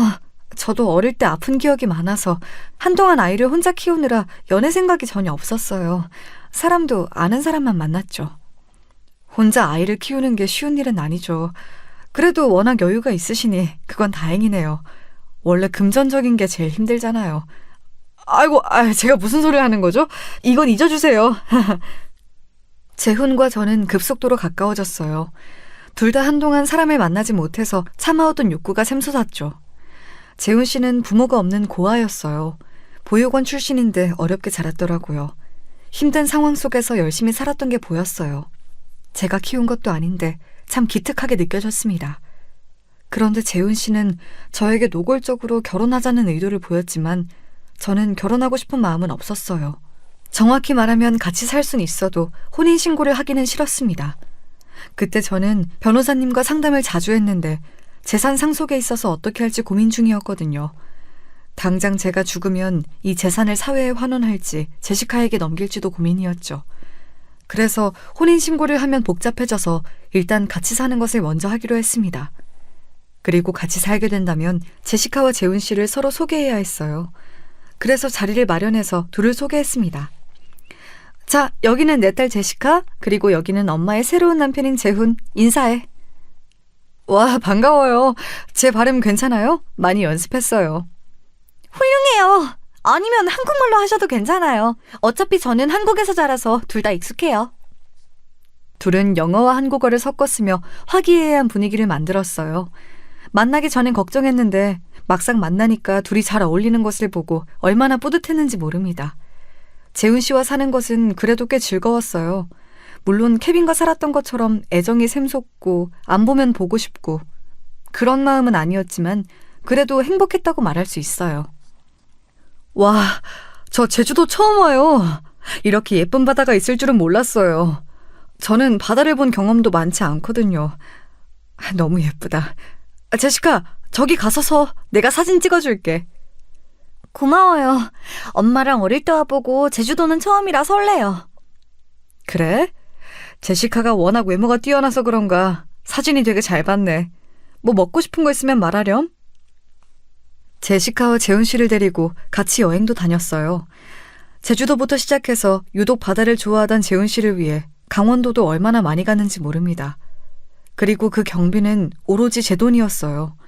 재훈 씨가 사업하며 돈 쓸 곳이 많아 괴로워했거든요. 그래서 어차피 저는 남는 게 돈이니까 즐거운 시간을 같이 보낼 수 있다면 좋았습니다. 재훈 씨는 조용하고 잔잔한 사람이었어요. 그래서 제가 감정 소모를 심하게 하지 않아도 좋았습니다. 그렇게 우리는 제시카가 성인이 되고 2년 동안 사실혼 관계로 지내게 되었어요. 재훈 씨도 제시카에게 얼마나 잘해줬는지 몰라요. 제가 사실혼 관계로 지내면서 걱정되었던 게 둘의 관계였거든요. 그런데 둘이 너무 잘 지내서 다행이었어요. 워낙 걱정했었는데 둘이 손도 잡고 다니고 제가 피곤해서 먼저 자면 술도 마시더라고요. 심지어 제가 피곤하다고 하면 둘이 쇼핑도 하고 영화도 보고 들어왔습니다. 미국에서 친가 가족들이 오면 재훈 씨를 당연하게 남편으로 소개했죠. 그러다 제시카가 저에게 진지하게 말하기 시작했어요. 엄마, 나는 엄마가 나를 키워준 것은 너무 감사하게 생각해. 그런데 나 이제는 미국으로 가서 살고 싶어. 가서 남은 인생을 보내고 싶어. 한국에서 20년 넘게 살았으니 이제 내가 태어난 곳으로 가고 싶어. 뭐? 그럼 학교는 어떡하고? 너 가서 살 돈은 있어? 학교도 미국에서 다니고 싶어요.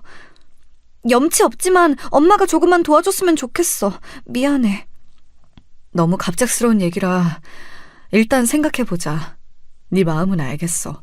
다만 네가 미국에 가면 엄마는 한국에 남아야 하니까 생각보다 이른 결정이라 조금만 기다려줘. 응, 엄마. 너무 걱정하지 마. 제시카는 미국에 가고 싶어 했어요. 본인이 태어난 나라로 가고 싶다는데 제가 어떻게 말리겠어요. 고민 끝에 저는 제시카를 미국에 보냈습니다. 그리고 가서 정착할 지원금을 보내주었죠.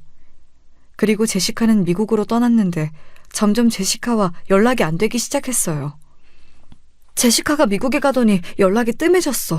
원래 매일 전화하기로 했는데 무리라고 해서 일주일에 한 번으로 늘렸더니 이제는 한 달에 한 번도 안 하네.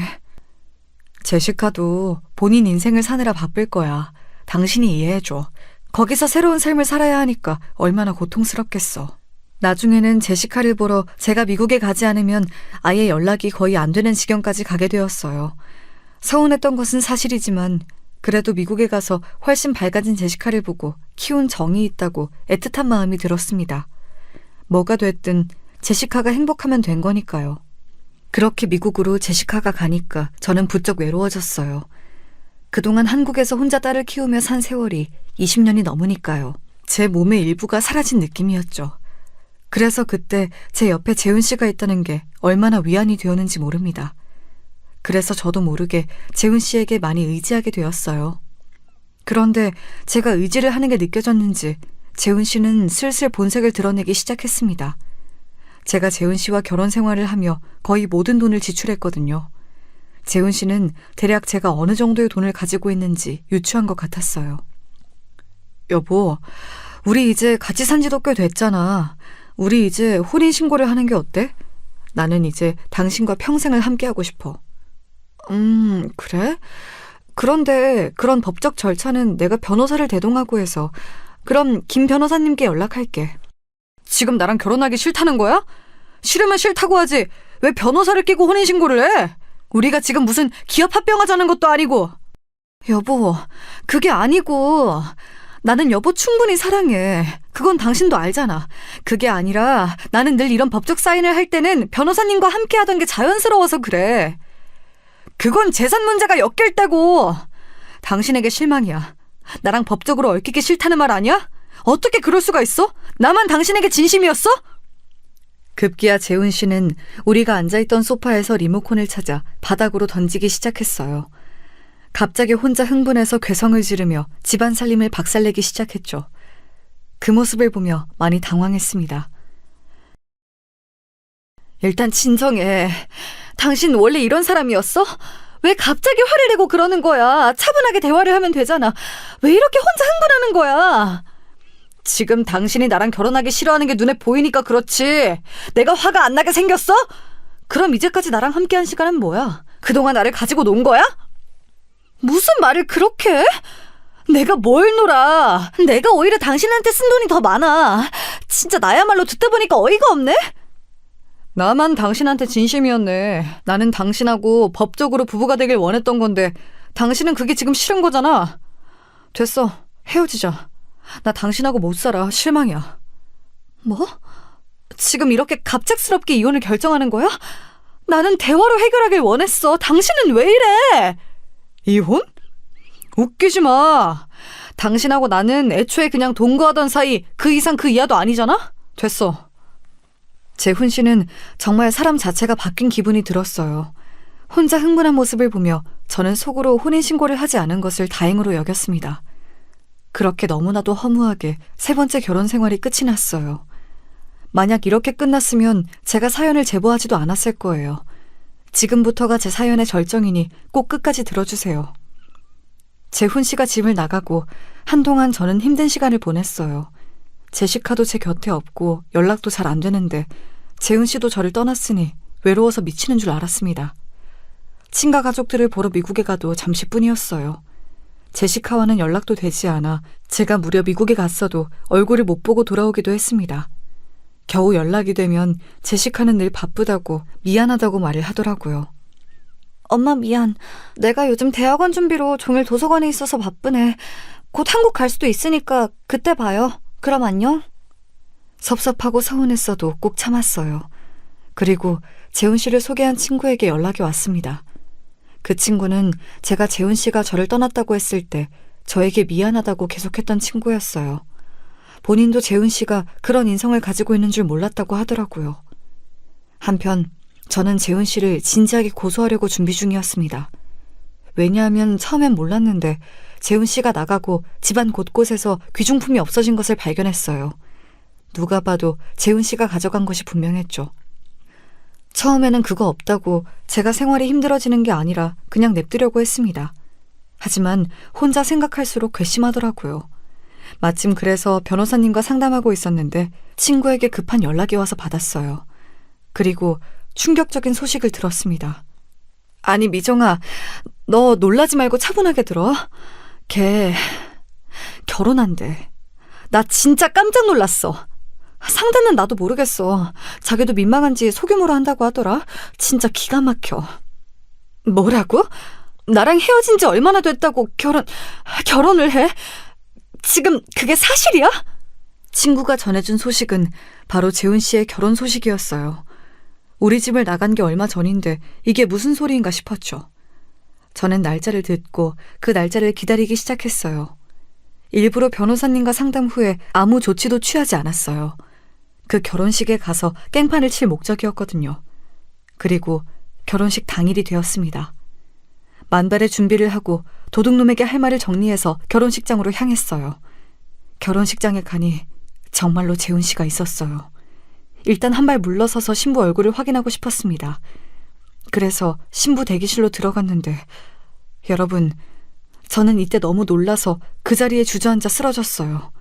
친구와 같이 갔는데 만약 친구가 제 몸을 부축하지 않았으면 저는 아마 머리를 박고 병원에 입원했을 거예요. 뭐야? 지금 저게 누구야? 저거 신부 제시카 아니야? 어머, 이게 무슨... 아니, 제시카! 너 이게 뭐야? 엄마? 숙자 이모? 아니, 여긴 어떻게... 아니... 설명해. 똑바로 설명해. 네가 지금 왜 여기에 있어? 어떻게 네 새아빠랑 바람이 나? 네가 그러고도 사람이야? 미쳤어? 내가 널 어떻게 키웠는데? 그동안 연락 두절이던 게 그러면 다 네 새아빠와 결혼하려고 했던 거야? 제 말에 거기 있던 모든 사람이 다 우리를 쳐다봤어요. 소란에 재훈 씨도 신부 대기실로 들어왔고 저를 보더니 경악하더라고요. 아니, 당신이 어떻게 여기에... 저는 순간 참을 수가 없었어요. 그래서 제시카의 손에 들려있는 부케를 빼앗아 제시카와 재훈의 머리를 번갈아서 내리치기 시작했습니다. 다행히 친구도 저를 도와 같이 때려주었어요. 미쳤어? 너희가 그러고도 사람이야? 이 미친 인간들아! 날 두고 둘이 무슨 짓이야! 한참을 욕하며 내뱉으니 주변에서 웅성거림이 매우 심해졌어요. 재훈 씨와 제시카는 아무 말도 못하고 저와 친구가 때리는 것을 그대로 막고 있었죠. 그 뒤로 어떻게 시간이 흘렀는지 모르겠어요. 저는 변호사님께 할 수 있는 모든 법적 절차를 다 밟아달라고 했습니다. 그래서 재훈 씨는 그대로 교도소에 들어갔어요. 사기죄와 각종 본인 사업과 관련된 불법적인 일들을 다 알아내어 고소했거든요. 그리고 제시카는 지금 미국에서 지내고 있어요. 당연히 지원금은 주지 않고 있고 이제는 제 딸이라고 생각하고 있지 않아요. 엄마, 제가 잠시 눈이 돌았었나 봐요. 미안해요. 그냥 그 사람이 결혼식만 올리면 재산을 준다고 해서. 그래서 그러면 엄마한테 더 제가 손을 벌리지 않아도 되니까. 앞으로 연락하지 마. 나는 그리고 네 엄마 아니야. 네가 그렇게 좋아하는 네 친엄마와 지내도록 해. 제시카는 한 곳까지 찾아와서 빌고 빌었지만 저는 눈 하나 깜빡하지 않았어요. 어쩌면 그동안 제시카를 키우며 받았던 속상함이 다 밀려왔던 것 같아요. 그래서 지금은 혼자 지내고 있답니다. 이런 큰일을 연달아 겪으니 외로움도 사라졌어요. 지금은 아주 편안하게 오히려 혼자인 것을 즐기고 있답니다. 여기까지가 제 사연인데요. 여러분, 재밌게 들으셨나요? 이렇게 털어놓으니 저도 마음이 훨씬 편하네요. 들어주셔서 감사합니다.